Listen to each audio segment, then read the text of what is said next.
Well, it's been a busy weekend for us. My father is retiring this weekend, so after school was out for the boys on Thursday, we loaded up the car and we headed to Ohio. They asked me to speak at a retirement dinner that they were having for him on Friday night, and then we drove back all day yesterday. And just being there and seeing he's pastored the church for 30 years and just hearing stories and talking to people about that, it got me thinking about legacy a little bit, and that's not something I think about often, but I think as people get older, that's something that they really take into account. And whether it's a career that you're leaving behind, or whether it's as you're just getting up in age, thinking about what do I want to be remembered for from my family? What do I hope to leave behind? What is my legacy going to be? And I think as we get older, that's something that comes into focus more and more. We see people try to be remembered and to do things that will mean that they will forever live in people's memories and in the history books. And that's a question that I want you to think about this morning, about legacy. And what kind of legacy do you want to lead? And what kind of legacy will you leave behind? And what are you doing in order to make that happen? Now, in a couple minutes, we're going to continue our look at the book of Daniel as we're going through. This morning, we're going to be looking at Daniel chapter 3. Before we dive in, I just want to catch you up on where we've been in Daniel chapter 1 and Daniel chapter 2. Daniel chapter 1, we're introduced to an evil king. He's wicked. His name is Nebuchadnezzar. And King Nebuchadnezzar he's a horrible, wicked king. He goes in and he overtakes Judah. And he exiles the people, makes them political prisoners, carries them to his land, some of them, ransacks their towns, assimilates them into a new culture, takes items that were in the temple to worship God, and puts them instead into temples that are really, they worship demons and pagan gods. And we find out in Daniel 1 that God allowed all of this to occur, which causes us to ask some questions. Daniel and Shadrach, Meshach, and Abednego, amongst others, are taken into Babylon. They're assimilated into a new culture. They're given new names. They're tried to be given a new diet. They resist that, and God intervenes on their behalf. And then we get to Daniel chapter 2. And in Daniel chapter 2, this evil king who's very powerful, Nebuchadnezzar, has a dream, and it bothers him. And he can't find any rest. And he continues to rack his mind about what he saw in this dream. And he asks all of his advisors, explain to me my dream and tell me what it means. And none of his advisors are able to do that. It's an impossibility. And so he gets frustrated. And he decides, I'm going to kill all my advisors since none of them will tell me what I dream and what it means. And then they come to Daniel, and Daniel buys himself some time because what do you have to lose when you have a death sentence? And he prays, and God supernaturally reveals to Daniel what it was that Nebuchadnezzar dreamed about and what it means. And so he has an audience with King Nebuchadnezzar. He tells him the dream. He tells him what the dream means, and he is elevated, and in the process, he elevates Shadrach, Meshach, and Abednego into positions of prominence in the government. There's much more involved, and you can find all of that in our archives at lakeside-church.com/media, but that's what you need to know from Daniel chapter 1 and chapter 2 for what we'll talk about today in Daniel chapter 3. So if you have your phones or your tablets, I'd invite you to follow along with us this morning in the Bible app. It's a free resource that you can find in whatever app store you utilize on your device. And once you have the Bible app installed on your device, there's a number of great features, but a feature we use together each and every week is called the event feature. Either enable your locations or right in Lakeside, Algoma will pop up and you can follow along with us that way. If you have a traditional Bible with you this morning, we're going to be in Daniel chapter 3. Daniel's found in the Old Testament, Daniel chapter 3. And if you're joining us via the stream this morning, thanks so much for joining us. My name is Brian. I'm part of the team here at Lakeside, and I'm trying not to cough into the microphone right now. And the verses will be available for you on the screen below. Now, before we dive into Daniel chapter 3, I just want to tell you, if you grew up in church, if you were taken to Sunday school by your parents or your grandparents and you had flannel graph, or you're younger than me and you had videos, this is a story that you know. Maybe you didn't grow up in church, but you had a grandparent or a friend who grew up in church. Today we're going to talk about a story you have heard about, but it might mean something different than you thought it did. Daniel chapter 3, beginning in verse 1, we read this. King Nebuchadnezzar made an image of gold, whose height was 60 cubits, and its breadth 6 cubits. He set it up on the plain of Dura in the province of Babylon. Now, remember, Daniel chapter 2, Nebuchadnezzar has a dream. What he saw in that dream was there is this massive image that has a head of gold, and then as you move down the body, it became silver, and then bronze, and then iron, and then you got to the feet, and they were made of a mixture of iron and clay. And Daniel told Nebuchadnezzar, you are the head. You are the head. It's the most impressive empire, and that might sound great until you remember the rest of the story. There came a stone that hit this image, and it broke it into millions of tiny pieces, and it all blew away like the wind. And so essentially, Daniel's told him, this is what's going to happen to your kingdom and every kingdom that comes after you. Now, Nebuchadnezzar has just had this dream, and it bothered him, and it kept him awake. Daniel has now given him the interpretation for the dream, and he's just been told, you have an impressive kingdom, and you are an impressive king, but it's all going to amount to nothing in the end. It's all going to blow away like dust. And so what does King Nebuchadnezzar do? He builds the image. And he makes it entirely of gold, and we're told it's 60 cubits high, and I don't know about you, but I generally don't measure things in cubits. So it's 90 feet tall. This golden statue is 90 feet tall and 9 feet wide. A 90-foot tall, 9-foot wide golden statue is impressive even in our day. But when you go back and you think about the time in which King Nebuchadnezzar lived, this is a modern marvel at that time. It's incredibly impressive what he has just built. Now, why? Well, I think within all of us is this desire to want to be remembered, to want to do things that matter. I know later today, I'm a baseball junkie, and my favorite team's the Cincinnati Reds, and thank you, I appreciate your sympathy. We deserve it. It's been a long time. But today we have the opportunity to do something we have not done in years.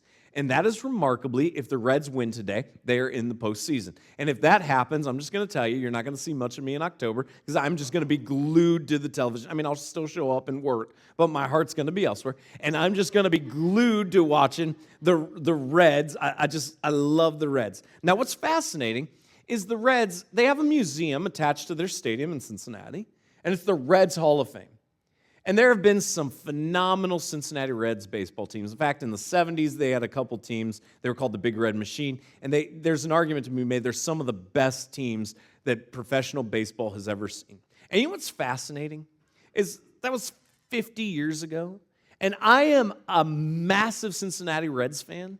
And I could not name for you every player that was on the roster at that time. I couldn't do it. Now, I know most of the stars still, but in terms of bullpen guys and reserves, I couldn't tell you who they were. And they were on some of the best baseball teams that have ever existed, a sport that I love.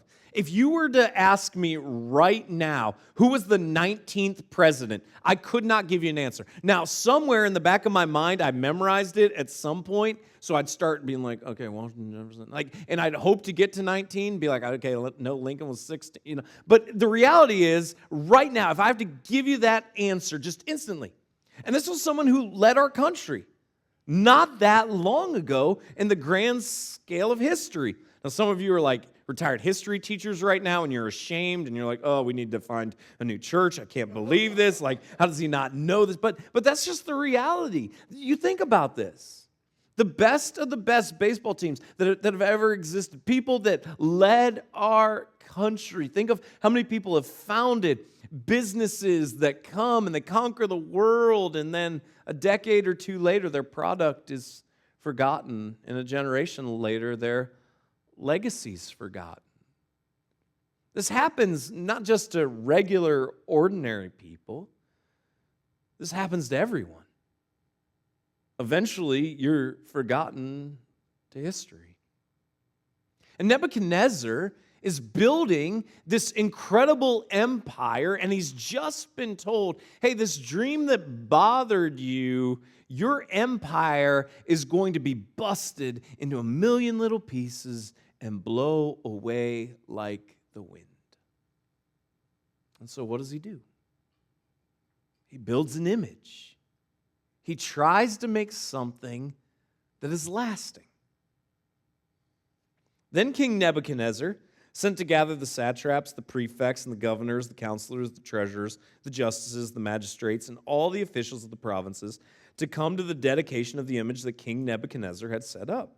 Then the satraps, the prefects, and the governors, the counselors, the treasurers, the justices, the magistrates, and all the officials of the provinces gathered for the dedication of the image that King Nebuchadnezzar had set up. And they stood before the image that Nebuchadnezzar had set up.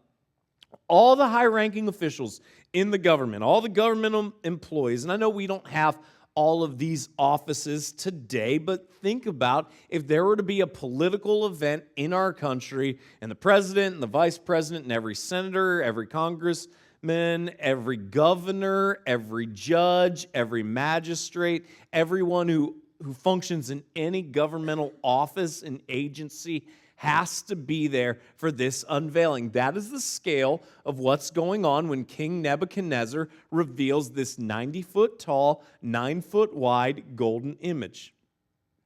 Everyone who's important, everyone who functions in any capacity of the government has to be there for the dedication of this statue. And the herald proclaimed aloud, "You are commanded, O peoples, nations, and languages, that when you hear the sound of the horn, pipe, lyre, trigon, harp, bagpipe, and every kind of music, you are to fall down and worship the golden image that King Nebuchadnezzar has set up. And whoever does not fall down and worship shall immediately be cast into a burning fiery furnace. Therefore, as soon as all the peoples heard the sound of the horn, pipe, lyre, trigon, harp, bagpipe, and every kind of music, all the peoples, nations, and languages fell down and worshiped the golden image that King Nebuchadnezzar had set up." So here's the command. Anytime you hear the music, you must fall down and worship this image that King Nebuchadnezzar had established. And if you don't worship this image, you will be thrown into the burning furnace. Now, this is a horrific way to die, an absolutely horrific way to die, by being thrown into a raging fire and being burnt alive. And because the people were afraid, they obeyed. We see it to this day. There are tyrants and there are rulers, and the way that they rule is fear and oppression. And if you generate enough fear, then you get the result that you want. The people were afraid, thus they obeyed. That's the picture that we're given. When you hear the music, you must fall down, you must worship this image, and if you don't, you'll be thrown into a raging fire. Therefore, at that time, certain Chaldeans came forward and maliciously accused the Jews. Now, here we're just going to pause, and I want to take you back to Daniel chapter 2 just for a moment. We're not going to actually turn there. But remember in Daniel chapter 2, when Nebuchadnezzar first had this dream that bothered him and he didn't understand, he went to his advisors, and of all the advisors, he went to the Chaldeans. And he figured, if there are any of my advisors who are able to give me what I dreamt about and tell me the interpretation of what it all means, it would be the Chaldeans. And so Nebuchadnezzar went to the Chaldeans, and the Chaldeans are like, that's impossible. And they were right. They're not wrong. But Nebuchadnezzar's demands didn't change. He said, you must tell me what I dreamed about and what it means. And the Chaldeans said, there's absolutely no one who can do this. And they were right. Thus went forward the death decree, And then Daniel arrives on the scene, and he prays to God, and God supernaturally and miraculously conveys to Daniel what Nebuchadnezzar had dreamt and what it meant. And so Daniel then had an audience with King Nebuchadnezzar. Nebuchadnezzar elevates Daniel, and in the process, Daniel makes sure that Shadrach, Meshach, and Abednego are also elevated into important positions in the government in Babylon. So what that means is the Chaldeans have now lost their influence. They've lost their influence as a result of Daniel, Shadrach, Meshach, and Abednego being elevated. If you're elevated and it's not a new position, that means someone had to be demoted. It was the Chaldeans. They were not able to do what Nebuchadnezzar had asked them to do. So now Nebuchadnezzar issues this decree, and the Chaldeans see a political opportunity. These are the people who are functioning in the roles and the positions that we want. Let's go get what we want. They declared to King Nebuchadnezzar, "O king, live forever. You, O king, have made a decree that every man who hears the sound of the horn, pipe, lyre, trigon, harp, bagpipe, and every kind of music shall fall down and worship the golden image. And whoever does not fall down and worship shall be cast into a burning, fiery furnace." This is their political play. They declare, let's start, King Nebuchadnezzar, live forever. A little flattery right off the bat. And then what they do is they repeat back to King Nebuchadnezzar the decree that he's made. That's exactly what they do. You have made this rule, king. You're in charge. You're in control. You are the one that came up with this decree. This is what your decree states. And they just point out to King Nebuchadnezzar what it is that his decree states. And then we get to verse 12. There are certain Jews whom you have appointed over the affairs of the province of Babylon: Shadrach, Meshach, and Abednego. These men, O king, pay no attention to you. They do not serve your gods or worship the golden image that you have set up. King Nebuchadnezzar, you have built this incredible empire. You are an incredible king. You've made this incredible image, and you have decreed that whenever the band strikes up, we are to fall down and bow before this image, and if we don't, we're to be thrown into the fire. That's your decree, king. Now here's the problem. You have people in your own government, king, who are insubordinate. You have people that you've put in positions of power and authority who aren't doing the very thing you have commanded they do. I mean, far be it from me to tell you, king, what to do and how to rule, but how do you think that looks to every common citizen? I'm just a friendly Chaldean over here, king, but you've got people in your kingdom that you've put in positions of power that aren't listening to you. Insubordination and rebellion. And if the citizens see the government officials are insubordinate and rebellious, how do you think the citizens are going to act? Then Nebuchadnezzar, verse 13 says, in a furious rage, commanded that Shadrach, Meshach, and Abednego be brought. So they brought these men before the king. Nebuchadnezzar answered and said to them, "Is it true, O Shadrach, Meshach, and Abednego, that you do not serve my gods or worship the golden image that I have set up?" Nebuchadnezzar is irate. You can't have people in the government defying the orders of the king and maintain control. It doesn't work. And so Nebuchadnezzar is absolutely irate when he discovers this. And he questions them. He brings Shadrach, Meshach, and Abednego before him, and he questions them. Is this true? Is it true that you don't serve my gods? Is it true that you don't worship the golden image? Remember, Daniel, Shadrach, Meshach, and Abednego were all brought into Babylon, and part of that process is they were assimilated into a new culture. In fact, the new names that they were given, Shadrach, Meshach, and Abednego, are new names that they were given once they arrived in Babylon. They all have a tie-in with a false pagan god.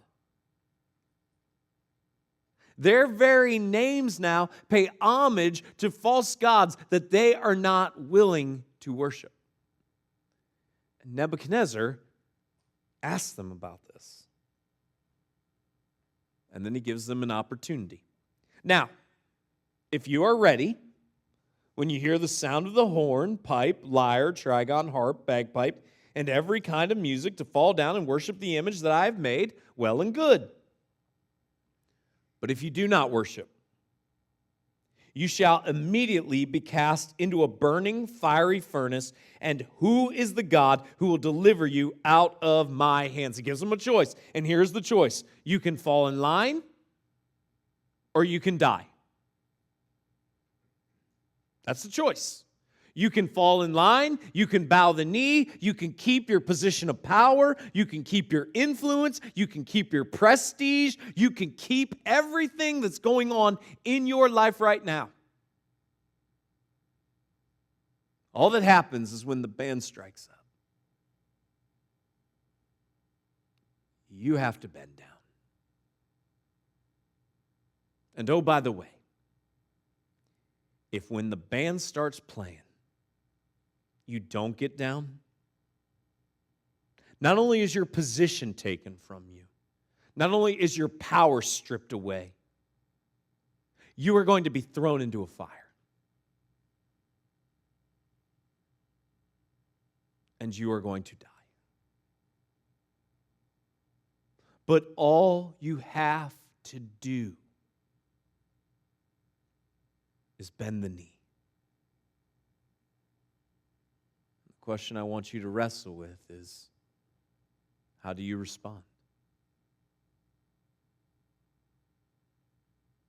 Do you bend the knee to keep the position, the power, the influence,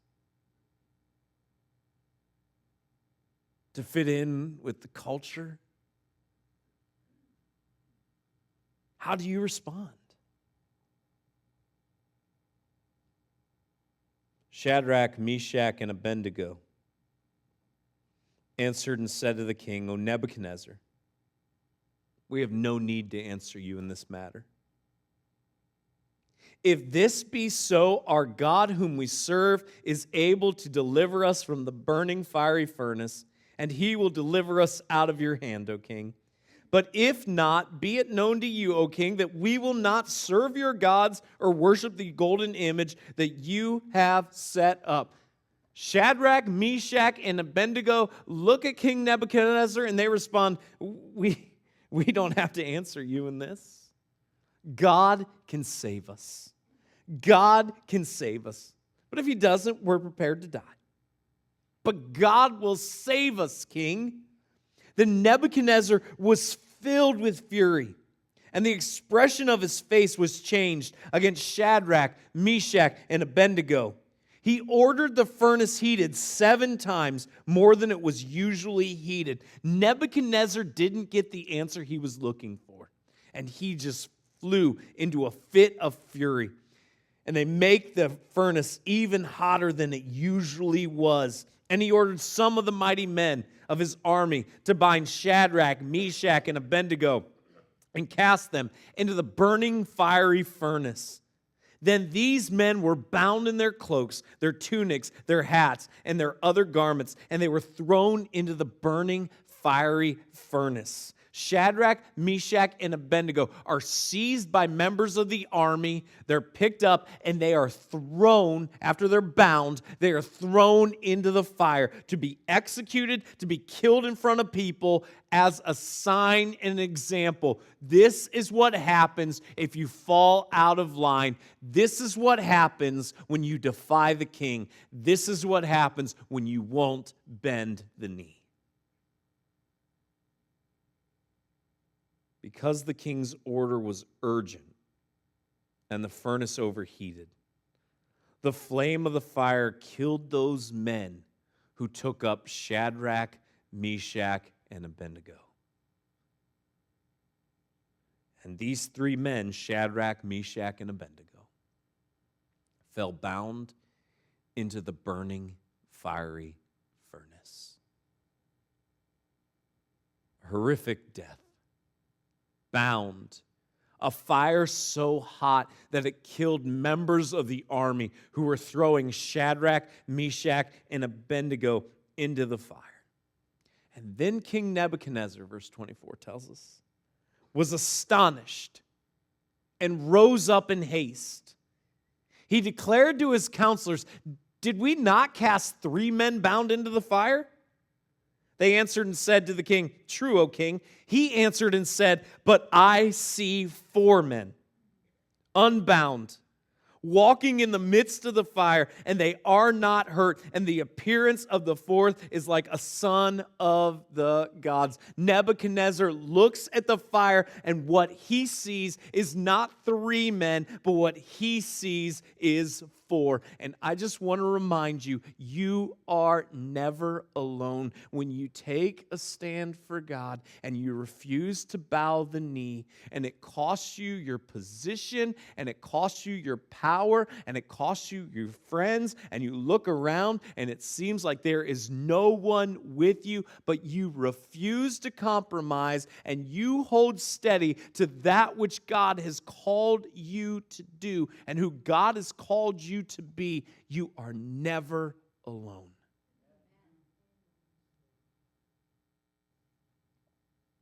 Then Nebuchadnezzar came near to the door of the burning fiery furnace. And he declared, "Shadrach, Meshach, and Abednego, servants of the Most High God, come out and come here." Then Shadrach, Meshach, and Abednego came out from the fire, and the satraps, the prefects, the governors, the king's counselors gathered together and saw that the fire had not had any power over the bodies of those men. The hair of their heads was not singed, their cloaks were not harmed, and no smell of fire had come upon them. They were completely protected in the midst of this fire that burnt so out of control that it killed the members of the army who threw them into the fire. And Nebuchadnezzar answered and said, "Blessed be the God of Shadrach, Meshach, and Abednego, who has sent his angel and delivered his servants, who trusted in him, and set aside the king's command, and yielded up their bodies rather than serve and worship any god except their own God. Therefore I make a decree. Any people, nation, or language that speaks anything against the God of Shadrach, Meshach, and Abednego shall be torn limb from limb, and their houses laid in ruins. For there is no other God who is able to rescue in this way." Then the king promoted Shadrach, Meshach, and Abednego in the province of Babylon. God is glorified. He's glorified. Shadrach, Meshach, and Abednego, they're promoted. And man, as a kid, I love this story so much. That there in the midst of the fire for Shadrach, Meshach, and Abednego is God in his protection, and he watches out for them. And what a lesson to learn, that if we will stand for God and if we will do what's right, that we are never alone, and every word of that is true. You know what's also true? There's only one Shadrach. And there's only one Meshach. And there's only one Abednego.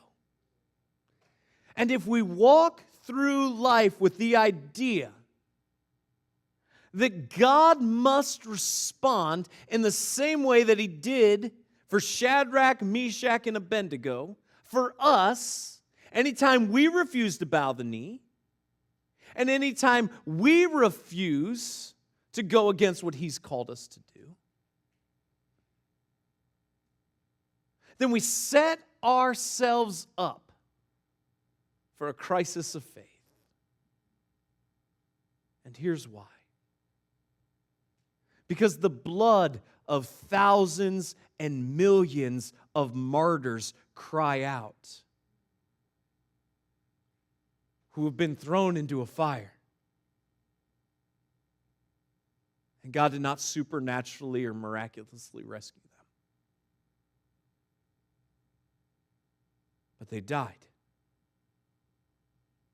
because they were unwilling to bend the knee. The blood of thousands and millions of martyrs cry out from people who took the message of Jesus to a hostile world and were met with the sword.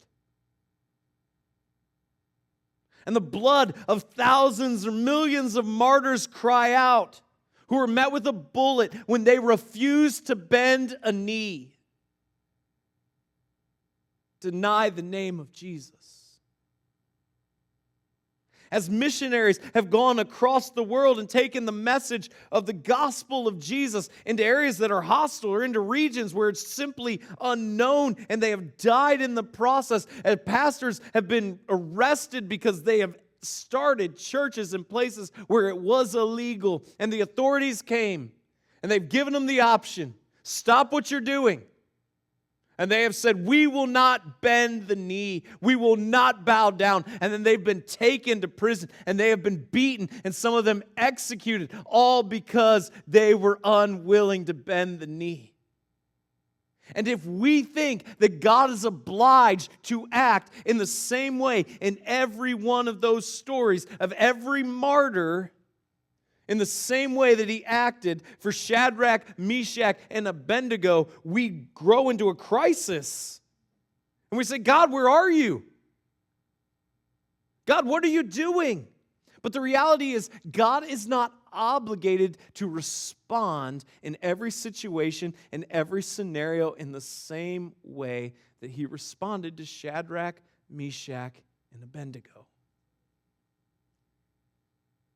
And so the takeaway for us is, yes, to celebrate this miracle, is to be reminded that there were 4 in the fire, and to take heart in the fact that we will never be alone. But it's also to recognize that if we get thrown in the fire, that's probably the end. Yes, God is sometimes glorified by doing the supernatural and doing the miraculous, but God is also sometimes glorified by welcoming His saints home.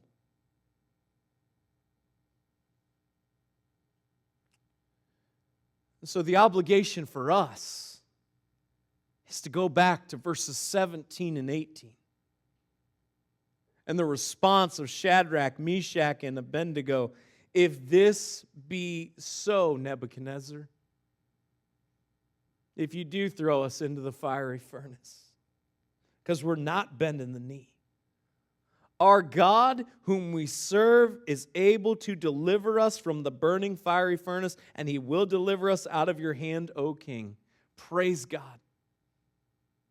But then we get to verse 18.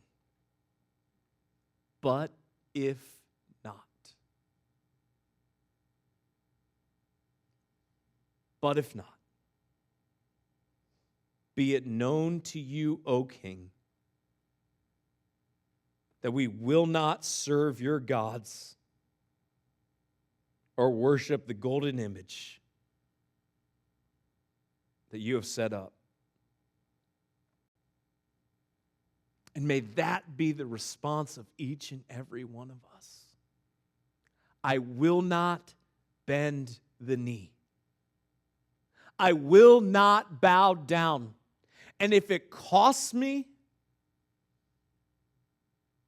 God is able to make a way where it will not hurt me. And if I lose my position, and if I lose my friends along the way, and if harm comes my way, God is able to make it so none of that can touch me.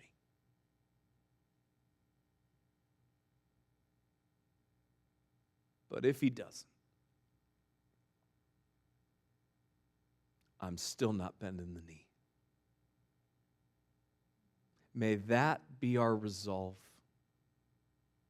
May that be how our hearts move us forward. That we recognize that God is able. But He is not obliged. And may we still refuse to bend the knee, even if it seemingly costs us everything. God, I pray that You would help us as we live for You. We rejoice in the miracle that You performed for Shadrach, Meshach, and Abednego.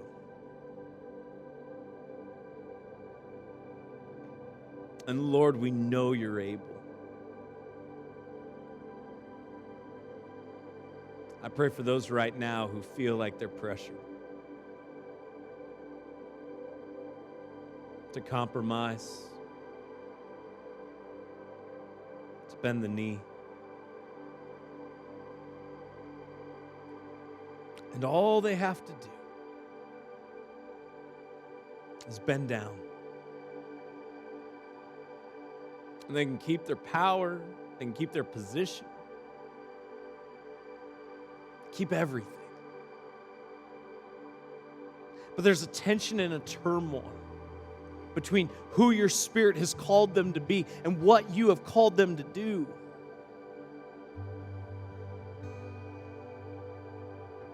And the route others are trying to take them. And I pray the resolve of Shadrach, Meshach, and Abednego would be the resolve for them. They recognize, God, You are able. And You can. And God, I pray that You would bless those who glorify You. But even if You don't, I pray we'd never succumb.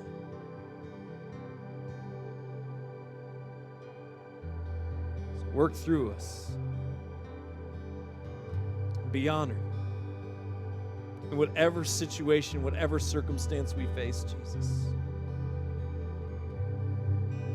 May we always honor You, no matter the cost. It's in Your name we pray. Amen.